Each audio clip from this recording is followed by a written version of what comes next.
Oke, kembali saya masih bersama Pak Marlon Kamagi yang merupakan aktivis Bank Sampah. Nah, Pak Marlon, untuk Bank Sampah sendiri dikatakan tadi bahwa akan sudah mulai ada kemajuannya yang signifikan. Berdirinya sejak kapan? Kalau untuk cerita tentang Bank Sampah, saya pertama melakukan kegiatan berkaitan Bank Sampah ini tahun 2012. Oh. Yaitu pendampingan bank sampah berbasis masyarakat di Pulau Bunaken. Sudah mulai terrealisasi mulai 2012. 2012 itu dengan DLH provinsi. Belum sampai 10 tahun, dan apakah pendampingan yang dilakukan atau bank sampah yang sudah ada di daerah Minahasa Utara apakah sudah diduplikasi juga oleh kabupaten kota yang lain atau bagaimana, Pak? Sebenarnya saya mulainya dari Manado. Baik. Jadi, saya memang 2016 saya mulai di Minahasa Utara di Desa Tumaluntung, di Perumahan Agape, dan juga di kompleks saya di Perumahan Dewa Tumbuh. Kemudian tahun 2017 akhir, saya bergabung dengan Asosiasi Pengusaha Daur Ulang Plastik. Kemudian kita menggarap bank sampah di Rumah Sakit Kandu waktu itu. Kemudian kita mulai di awal 2018 dengan 5 bank sampah di Manado. Kemudian tahun 2018 kita bangun koperasi bank sampah pertama di Sulut. Dan selanjutnya di 2019 kita mulai expand ke Minahasa Selatan, Minahasa, mendapat dukungan dari PT Sampurna di sana. Kemudian juga kita kembangkan juga bank sampah di Minahasa Tenggara. Dan sekarang memang saya lagi fokus untuk konsolidasi di Baik, kalau dengar cerita dari Pak Marlon, memang belum semua kabupaten kota ya sepertinya yang punya bank sampah. Sebenarnya untuk mengadakan bank sampah ini, Pak, lebih perlu hatinya atau betul-betul ada manfaat ekonominya, Pak? Kalau kita bicara masalah ekonomi, memang kita harus masuk ke bisnis daur ulangnya. Tapi kalau bank sampah ini sebenarnya lebih ke program, karena di sana lebih banyak edukasinya, sehingga dukungan dari pemerintah maupun BUMN berkaitan dengan CSR dan sebagainya lebih cocok ke bank sampahnya. Jadi lebih memang tanggung jawab moral terhadap lingkungan kalau begitu, Pak, ya. Harus orang yang betul-betul tergerak. Betul. Makanya artinya ini memang harus ada yang memulai dulu. Baik. Kemudian bagaimana konsistensi dan komitmen itu yang akan diuji dalam berjalannya waktu. Dan menurut saya memang harus digeser ke bagaimana aspek bisnisnya agar ini bisa sustain. Baik. Jadi memang dimulai dari idealisme, kemudian itu harus dibawa ke namanya social entrepreneur. Oke, tadi disinggung soal sustainable-nya. Apakah bank sampah bisa terus bertahan dengan kondisi yang ada sekarang ini, Pak, apalagi diterpa oleh pandemi COVID?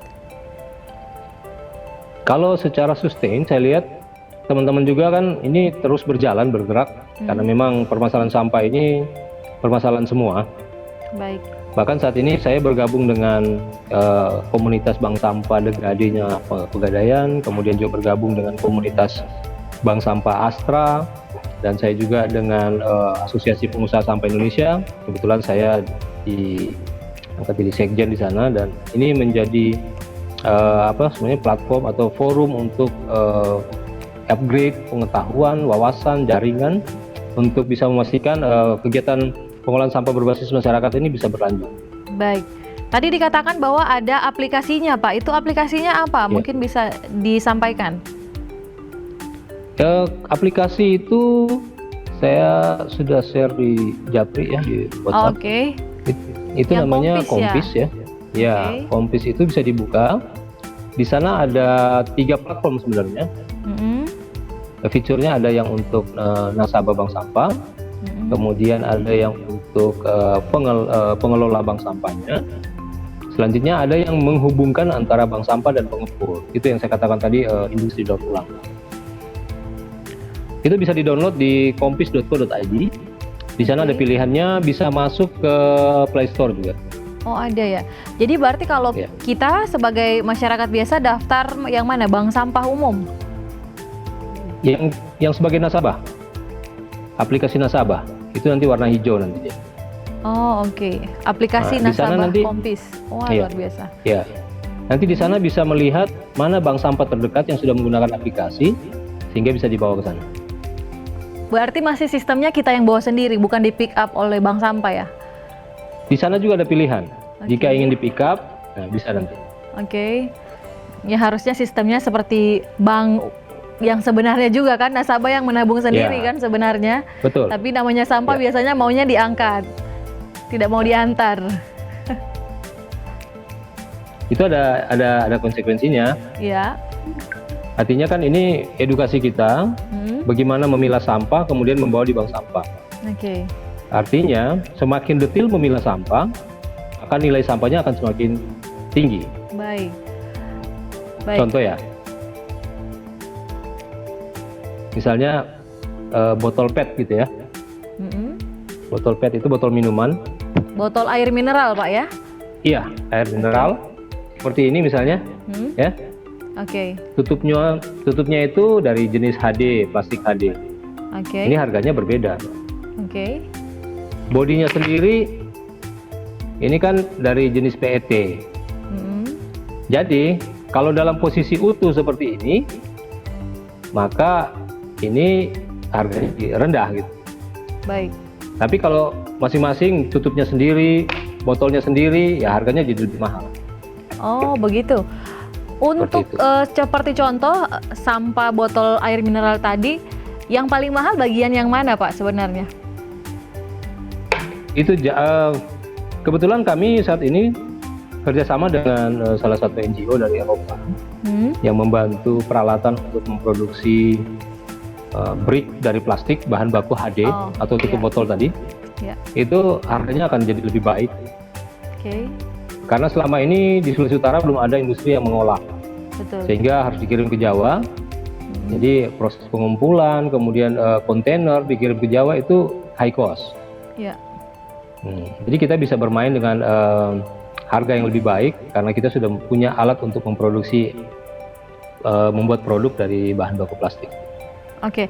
Dari tutup botol tadi bisa menjadi tadi apa, bata ya? Brick, batu bata. Ya. Oke, batu bata yang bisa dipakai untuk membangun rumah. Betul. Sudah ada contohnya batu yang membangun rumah dari batu bata plastik? Sudah ada. Sudah ada ya. Nanti berarti saya nanti minta gambarnya, Pak ya. Bisa. Kalau keunggulannya sendiri kan pasti orang tanya, keunggulan saya bikin rumah dari batu bata plastik atau dari batu bata biasa bagaimana? Tentunya mungkin lebih Ya, mahal intinya- ya kalau yang dari plastik ya. Kalau saya akan lebih mengarah ke yang namanya niche market, ya. Karena di saat kita bicara sampah, Oke. kemudian produk yang dihasilkan dari sampah, kalau masyarakat secara umum kan akan menganggap itu hal yang sampah kok, kenapa harus mahal kan begitu. Iya, betul. Tapi yang kita bawa ini cerita, kenapa kita harus menjual dengan harga yang premium. Ya. Karena ini hasil dari bagaimana kita melakukan pemungutan sampah, mengutip dari masyarakat, memilah dan kemudian memproses menjadi produk, dengan kisah bahwa kita sudah menyelamatkan sampah ini ke laut, mengurangi dampak lingkungan dan lain sebagainya. Sebenarnya lebih ke arah sana. Sebenarnya malah lebih mahal harusnya ya, berarti karena biasanya Betul. produk-produk daur ulang itu lumayan harganya selama ini kalau dilihat di pasaran. Ya. Baik, Pak Marlon, selain itu apalagi kah produk dari sampah yang bisa bernilai ekonomi? Intinya sampah itu kan semuanya punya nilai ekonomi Oke. jika dipilah secara detil. Tahan di situ dulu, Pak. Makanya Tahan di situ dulu. Semua sampah bisa bernilai ekonomi asal dipilah secara detail. Kuncinya dipilah sampah lagi. Oke, kita akan bahas setelah yang Betul. satu ini, pemirsa. Tetap bersama kami di Bicara Kawanua.